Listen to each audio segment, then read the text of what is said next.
አብይ አህመድ በነገው ዕለት ለህዝብ ተወካዮች ምክር ቤት ሪፖርት እንደሚያቀርብና ከተወካዮች ለሚቀርቡ ጥያቄዎች ምላሽና ማብራሪያ እንደሚሰጥ ተገለጸ።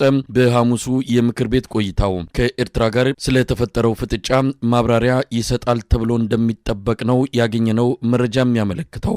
ከፍተኛ ሰራዊትና መሳሪያዎችን ወደ ድንበር አካባቢዎች እየተጠጉና ጦርነት ሊቀሰቀስ ይችላል የሚለው ግምት እየተሰጠ ባለበት በዚህ ወቅት በተጠራው ምክር ቤት ስብሰባ አብይ አህመድ ሀገሪቱ የገባችበትን ሀገራዊና ቀጠናዊ የደህንነትና የጸጥታ ችግሮች በተመለከተ የመንግስቱን አቋም እንደሚገልጽም ይጠበቃል።